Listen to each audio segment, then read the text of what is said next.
This is the Andrew Lake Podcast, and in this episode, we're talking about the spectrum of personal development.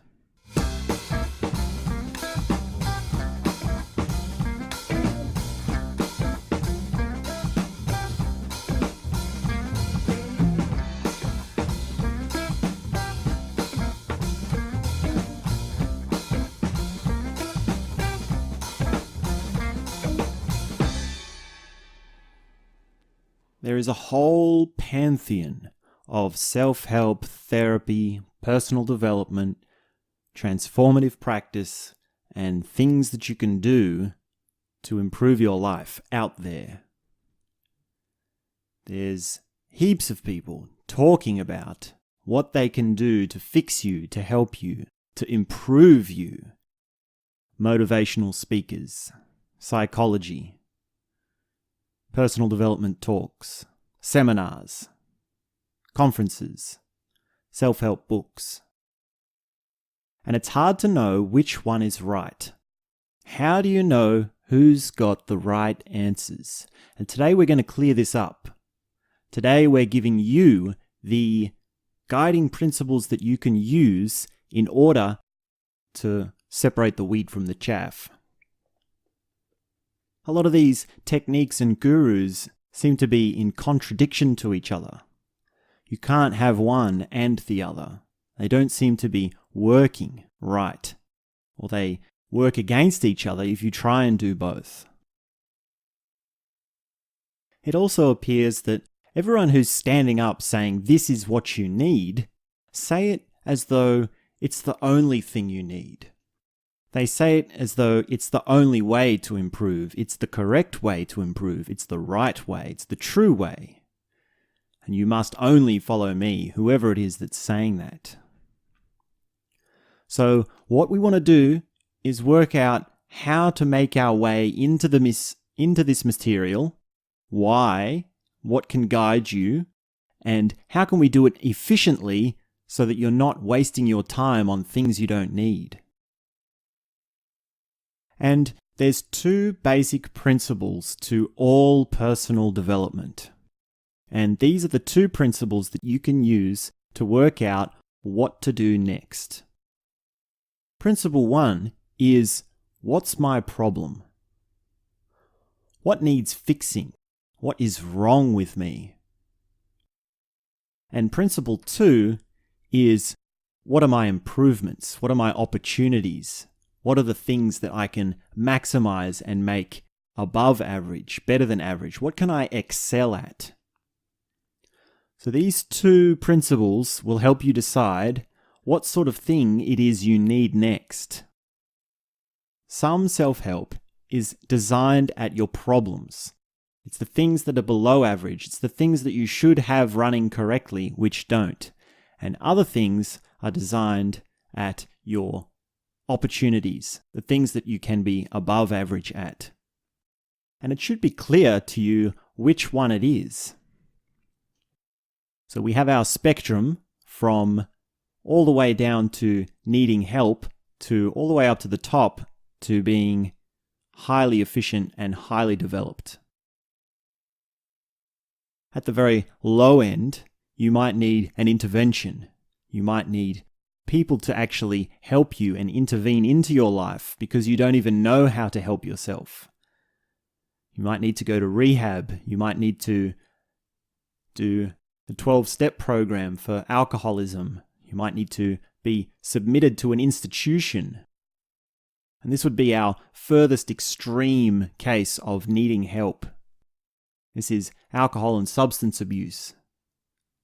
This is a complete depression, a pervading anxiety, a mental disorder, a disease, chemical, psychological, or neurological, or in any which way you've got a pervasive disease which is poisoning all of your life. And it's so poisonous that you don't even realize that you need help. You don't even see that it's a problem. And you really need someone else to come along, pick you up, shake you up, dust you off, and get you up and going. And if you can move yourself out of that stage, you'll move into the therapy, counselling, and one-on-one tutoring sort of style of help. And that's when you'll realize that you need some help, and you can be cooperative enough to actually listen to someone's advice, take someone's advice, and they will help you through your problems.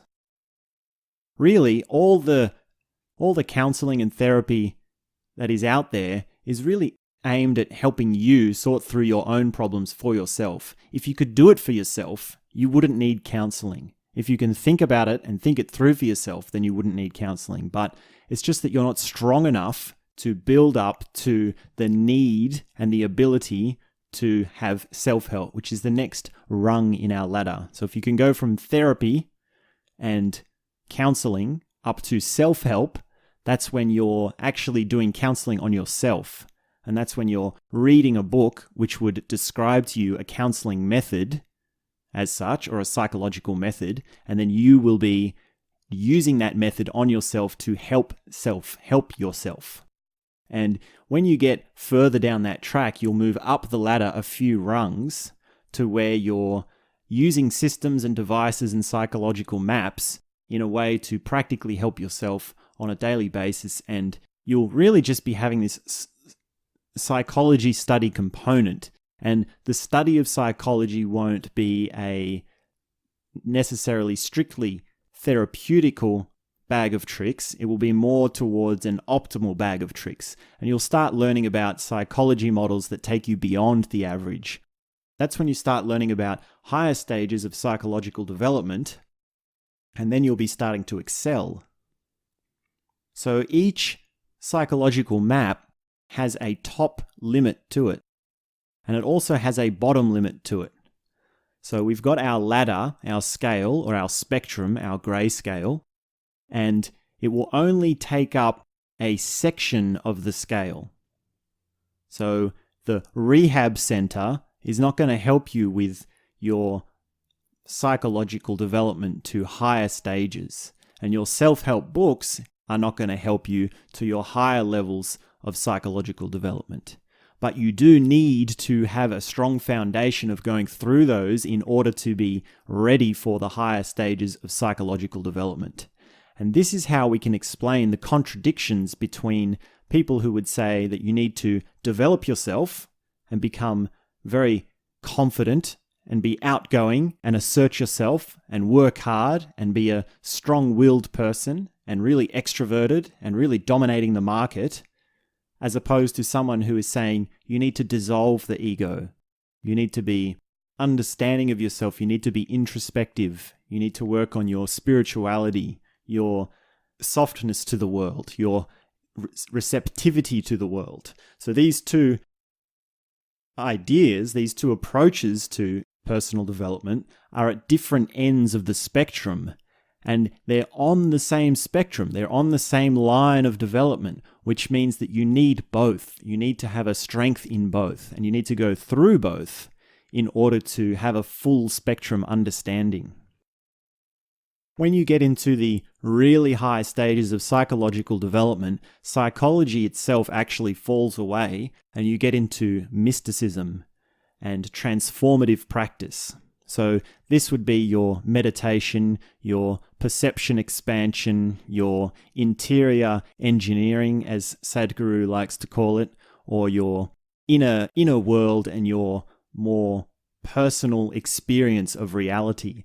And then you're answering questions which are the big questions of reality. What is the meaning of existence? And then you're dealing more with things like esoteric philosophy and esoteric mysticism, because these are far off, high in the clouds sort of concepts and practices which aren't aimed at building you into something, but making you realize something, making you aware of what you are. And so this contradiction between should I be making myself or should I be finding myself is collapsed when we understand that it's an entire scale that you go through. So if you are hearing someone speak to you with advice on how to improve yourself, you need to first ask, what is the problem that they're solving? What is it that they're going to fix for me if their device and advice works. If I do everything they say, and I achieve what they say they can achieve, what does that give me? What does success look like? What is the final outcome? And if you can answer that, you'll know where in the spectrum it falls. You can also ask conversely, what problem is it helping me with? What problem do I overcome if I follow these steps, if I follow this model? So if you know what your achievement is and what your problem is, you can then work out, well, do I have those problems? Do I really need to achieve those things? Is that what I'm on to next? And if the answer is no, then you can say, well, it's not right for you to use that model or system. Now, there are also varying degrees of success in each model. So this would be the other parallel line on our spectrum that we use. Because if we have a spectrum from needing extreme help all the way up to highest development of human existence, parallel to that, you have a line which is the models and systems that are effective and not effective. So using a system for rehab might be effective or it might not be effective. There would be different degrees to the ability of a system to achieve the sort of progress it says it can within that line of development. Now, if you're going into this with a particular problem at a particular point on this spectrum, and you're using the wrong system for the wrong place on the spectrum, and it's an ineffective system even for its normal place on the spectrum, then it's going to be complete bullshit. It's going to be completely useless. You're going to be completely wasting your time. And that's when you find something that is just completely counterproductive, completely wrong to be using, and it's not going to get you anywhere. It's going to be a total waste of time. Now, when that happens, which it's bound to, it's going to happen, we can guarantee it, what you'll do is you'll feel disheartened, and you might think that all things don't work. This system didn't work, so all systems didn't work. Now, if you're persistent, you might be looking for other things which help you with your problem. You'll find a few different systems and you'll try them all out to work which one is most effective. But it takes quite a lot of maturity to be able to see that you're trying different systems for one problem or one opportunity. You can go a long way around using all different kinds of systems for all different problems and opportunities without even knowing what it is you're trying to hit on the head. What nail are you trying to bang into the coffin? So it's very important that you're clear on where you are, what you need next. The way you work that out is you reassess exactly what it is you need, what it is you think your opportunities are. So you need to be clear on your goals and you need to be clear on your problems. Remember, these two things happen concordantly. You don't want to just be working on your goals. You also want to be working on your problems, which is actually a high-level form of personal development, because people who are reaching those higher stages of human development actually go back and use the lower-level forms of development in order to strengthen their higher-order existence. So keep that in mind, and that will help you have a much more nuanced approach to personal development. Another thing to keep in mind with the progress of your problems and opportunities is that they will change. If you're really doing effective personal development, they will change at a high rate. So your goals will always be developing. They'll always be changing. And the things that are problems to you will be slipping away and moving out of your awareness, and they'll be becoming non-issues. So the resolution of a problem is not to have it confront you and then you present the solution and you have a solution for that problem. That's only the first two steps. The third step is actually that the problem is no longer in your awareness and it's no longer confronting you. So you don't even have the solution or the problem at all. The two of them just completely move out of the way. So keep that in mind, because you might be telling yourself, well, I tried all these things to fix this problem, and now a few months later, that problem has completely gone. So don't interpret that as thinking that the system you used to fix that problem was ineffective or pointless, or that whole process was pointless.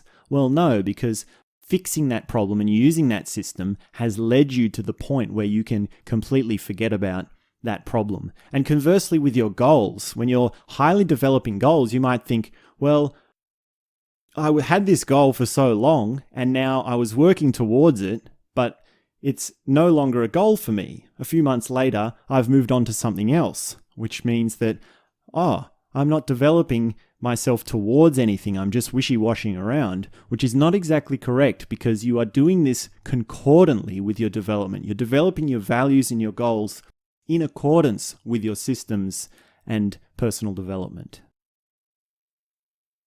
In fact, high-level personal development is centered around the development of goals and even the dissolution of goals. That's when you step over from the doing states of existence to the being states of existence. And those are the higher levels of development that Maslow outlined late in his career in books such as Towards a Psychology of Being. So Maslow's hierarchy is a good example of a model which covers a large part of the spectrum of personal development. It doesn't cover all of it. It doesn't cover, well, it's a generalized system, so it does cover quite a lot of it, but it doesn't cover the higher stages. It doesn't get into mysticism in too much detail, although he was starting to do that towards the end of his career. So Maslow's hierarchy of needs is a interesting one to study. Interesting that it's called a hierarchy of needs. It means that it sounds like it's more prone towards the what are your problems side of things rather than what are your opportunities sort of things. Another way that you can slice your personal development material is through interior or exterior solutions. So it's very important we make this distinction between the interior world and the exterior world. So the exterior world would be your behaviors, your actions, your words, your material possessions, your situation, your location, your job, your relationships, your general exterior world life situation. The thing that you can take a photo of, the thing that you can film, the thing that you can point to, the thing that you can put a number on, the thing that you can write about. And the interior world is the world that you can't put a finger on. You can't explain it, or at least not fully. You use poetry to explain it, or emotive words to explain it. And these would be the things like your emotions, your feelings, your thoughts, your ideas, your motivations, your beliefs, the general condition of your phenomenological experience, if I'm allowed to use that word. So this is the interior world. So at any point on our spectrum of personal development, we can make this slice. We can cut this between interior and exterior. So at rehab, we're trying to fix your exterior behavior of substance abuse. And concordantly, this is so that you can feel good about yourself and you can feel confident and you can not feel these mad hangovers that you have. Further along, you can use therapy and self-help to fix perhaps your emotional feelings or your thoughts. Cognitive behavioral therapy helps you think more positive and frame your thoughts in a more positive light, helps you with your anxiety. And externally, that will help you with your interactions with people. It'll help you in your social situations. It'll help you in your relationships generally. It'll also help you in relation to the activities and your routines and the jobs that you have or the creative projects that you have.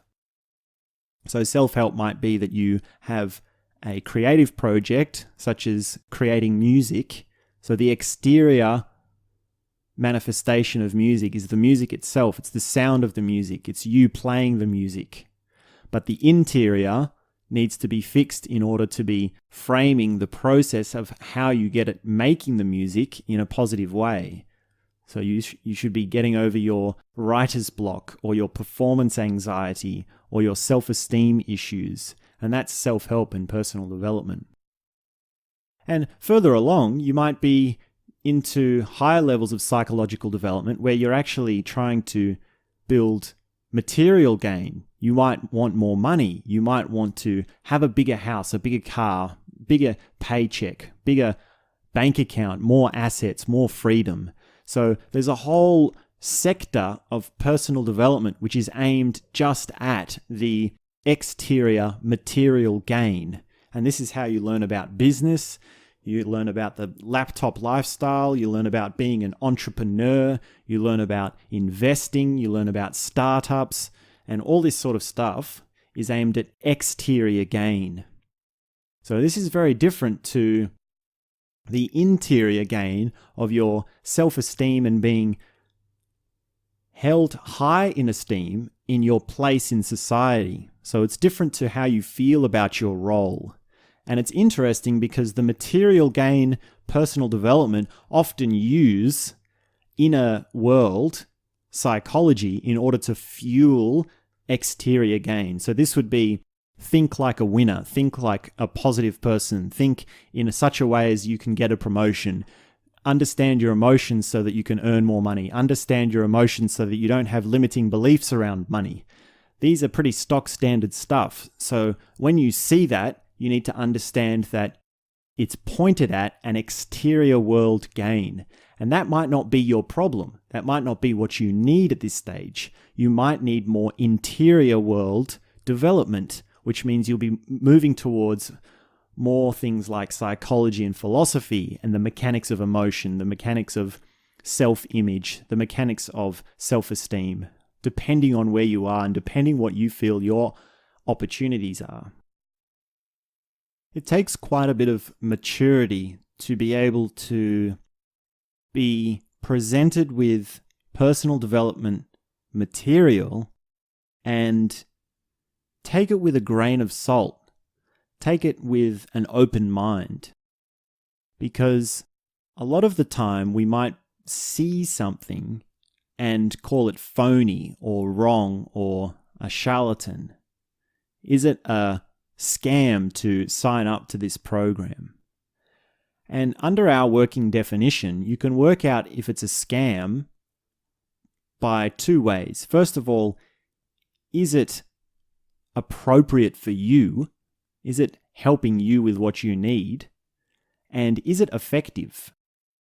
So you might see a program which says something like, thousands of people have used this program, thousands of testimonies have said this helps, this works. And in that sense, that means it's effective. That means it's most likely, in at least some small way, doing what it says it does. But that doesn't mean it's right for you. You have to figure that out for yourself.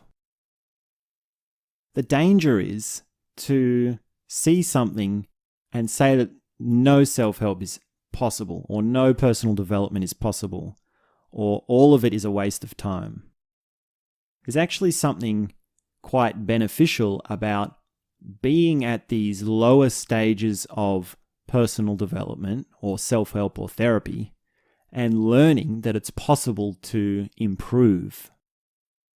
A person who goes from rehab to sobriety has a stronger understanding of what it means to improve, which means they're more likely to keep going with that improvement and start to fall onto this path of working with problems, working with opportunities. Most people don't think about their life in terms of what are my problems and what are my opportunities.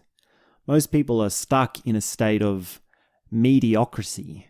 They're sort of bland, average, boring, and there's no real high, no real low. They're sort of just going along with the flow. And it takes a big problem for someone to realize that something needs to change.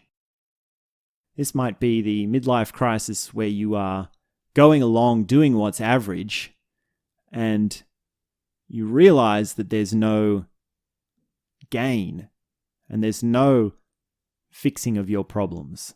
And this would be your paradigm bubble, or your shock in development, where your life is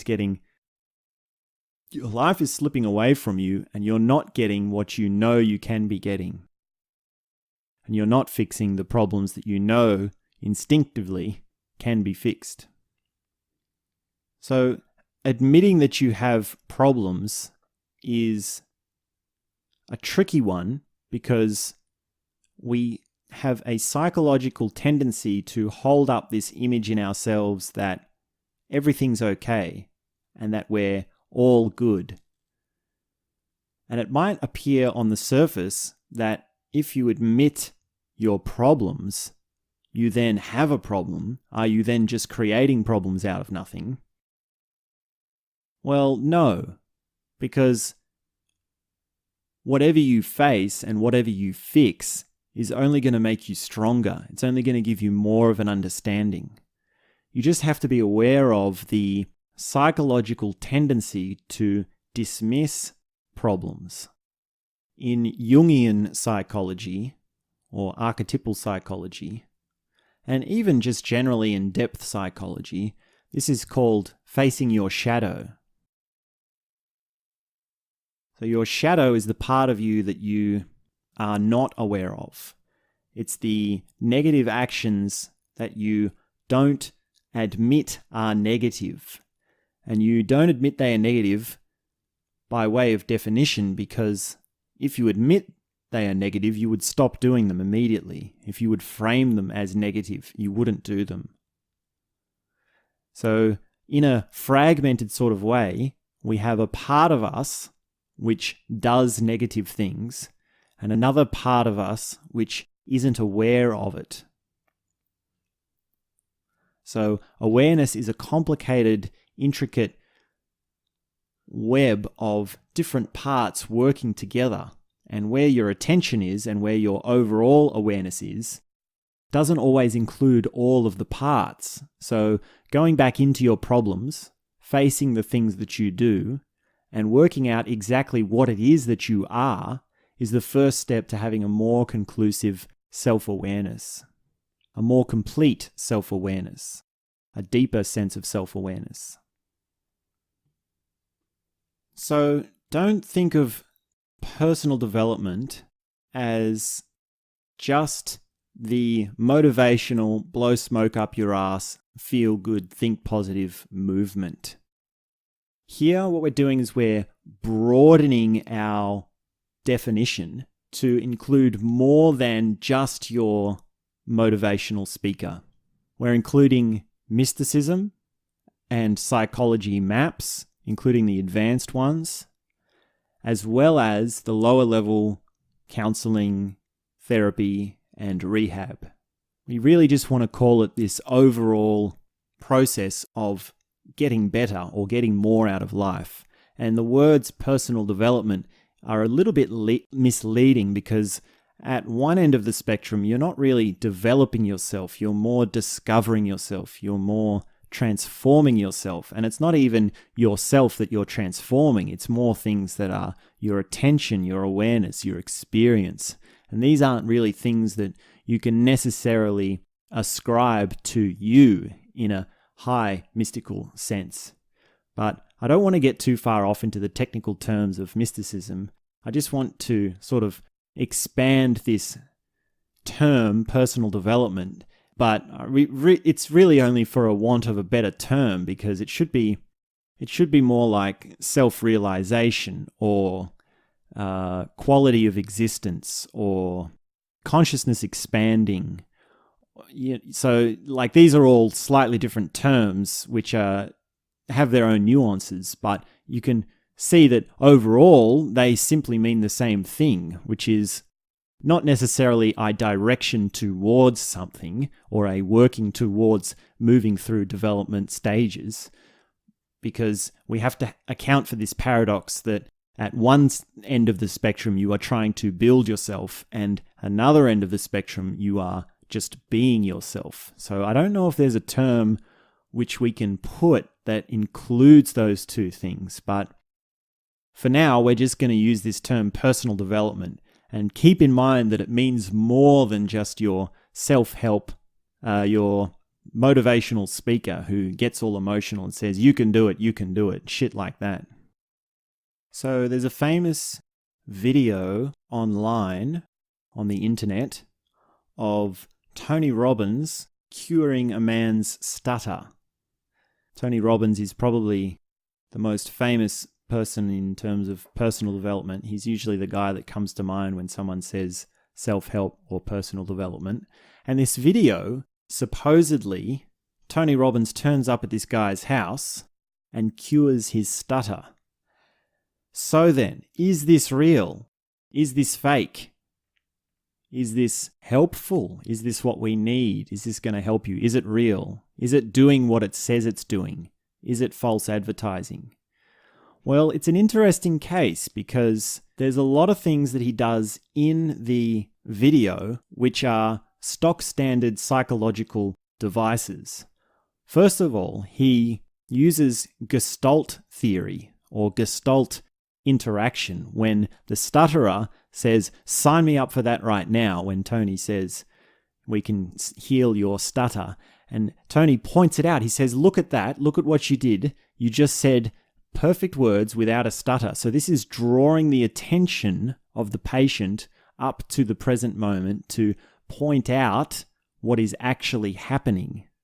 So this is Gestalt theory, Gestalt therapy. And just a few minutes later, Tony digs deep into depth psychology. So this is totally different to Gestalt therapy. He's actually going back into the past where he would find out which event, which emotion was latched onto a behavior. So depth psychology is reliving your past in order to work out why behavior is associated with an emotion. Because when you feel a certain emotion, you have an appropriate behavior or action that goes along with it. So for Tony to go back into this guy's past and to say, when was the first memory that you had of, stuttering or whatever it is, that's depth psychology. And that's a real thing. That's an actual form of therapy that you can do. It's only effective for certain things. It's not going to solve all your behaviors. It only occupies part of our spectrum, but it is a form of therapy. And then what Tony does is he does visualizations and reprogramming the emotional content and the cognitive content. So this is a quasi form of visualization and cognitive behavioral therapy. He also uses impulse and hypnosis. So hypnosis is where you give someone the power to influence you. That's all it is. There's nothing spooky about it. You simply believe that what someone can do can influence you. So Tony is then saying to this stutterer, what's the sound you make? What's happening? Tell me now. Respond. So he's forcing a response in order to reprogram these behaviors, these beliefs. And he's also expanding his self-esteem ability. So he's digging into his self-esteem and giving the stutterer a tool that he can use to fire his own self-esteem. This is just basic hypnosis. So hypnosis is used in a lot of, it's used as a party trick sometimes, as some people do. You can hire a hypnotist to have quite a bit of fun with because they can get someone to sing the national anthem and dance around like a chicken. And it's a real thing. It will actually do it. But this is hypnosis in the way of therapy and helping someone out of their problems. And then the last bit of this clip is where he gets the patient to come to one of these Tony Robbins concerts. And the patient stands up and shares his story. And there's this huge emotional eruption of yeah, we're all good. Yes, feel good, happiness. Yes, positive thinking. And everyone's cheering him on. And it's this incredible thing. They're clapping and there's balloons and streamers and there's fancy music. And he's basically just doing a classic self-help motivational speech himself. But because it's coming from himself and it's actually giving him this massive response, he's opening up to this huge emotional experience, which was completely outside of his realm of possibilities before he started working with Tony Robbins. And that's what cured the stutter. He's been able to build self-esteem for himself and go from unable to help himself and being in rehab, this would be at our rehab level, up to the self-help stage. So he can now help himself. And there's also a component of the reputation of Tony Robbins. So people who are famous and have this idea of strength and ability to help people behind them have the reputation bearing down as a weight on the situation. So the patient would have been able to open up to the possibility that someone can help him. And that would have been a key component of his steps towards curing his stutter. You can't help yourself with something unless you believe that it is possible to be helped with that thing. So there's a little bit of the rock star glow bearing on this interaction between Tony Robbins and this patient as they heal his stutter. Now, is it an amazing thing to heal a stutter? Well, he's not the only person to do it. There's other methods like the Feldenkrais method, the Alexander technique, and speech pathology, things like that, which can serve as the means to curing a stutter. So it's by no means the case that it's the only method. It's just that Tony Robbins uses these quasi mixes between multiple systems of psychology in order to get the result that he does. Does he do it in the time of the video? Is it as short as he says it is? I think the video is called something like Tony Robbins heals a stutter in 12 minutes, something like that. So it's edited, obviously. So it's not that he cured the stutter just in a moment. It would have taken quite a few, maybe a few sessions or a little bit of time. So it's misleading in that sense, and it is fake in that sense. But did he heal the stutter? Well, probably yes. There's a good chance that he did do it. Is that an amazing thing? Well, it's not the most amazing thing. It's a personality, it's a persona idiosyncrasy. So it's not a deep human trait that he's changed in the patient. It's a sort of surface level, bottom end of the spectrum change, but it's still an achievement. Like, I don't want to play it down. I mean, I've never cured some guy's stutter, so who am I to be putting down Tony Robbins for anything? But it is a little bit misleading. So the other component of this whole video is it's inspiring because you see that it's possible to change. And I think that's the way they're trying to spin it, is that if someone can change, then you can change. Now sign up and give Tony Robbins lots of money. I get no affiliate marketing for this, by the way. Not that he really needs it. I'm just talking about it for the sake of it. So don't dismiss these sort of things so far. There's perfect explanations for them if you understand the psychological maps, the models, and it's not relevant to you if you don't have a stutter. So most likely you're not going to be signing up for Tony Robbins' stutter healing program. But keep it with a grain of salt to also not say that, oh, it's completely fake, we should write it off, I don't need it, it's completely wrong, it's a charlatan, it's contrived. It is contrived. That's the thing. It's polished up to make it look all glamorous. So it is contrived, but it's not entirely fake. It's only partial. And this brings me sort of back nicely to where we began this conversation, which is that each system or each model or each piece of advice you come across is only going to be partial. It's only going to be part of the spectrum. It's only going to be helping you with certain problems, certain opportunities. So be absolutely clear about what it is you need. Confront your problems. Be real about what's wrong with you. And do diligent research. Try a few different things into what is the appropriate response, what is the appropriate method, and is it an effective method? Because even within methods, there are multiple forms of each method. And it seems these days everyone's put their name to a method. You've got the Pomodoro method, or the Wim Hof method, or the Sedona method. So there's a whole array of different things that you can try. And remember, each one is going to say that it's the final thing. It's going to say that it's the best thing. It's got the answers.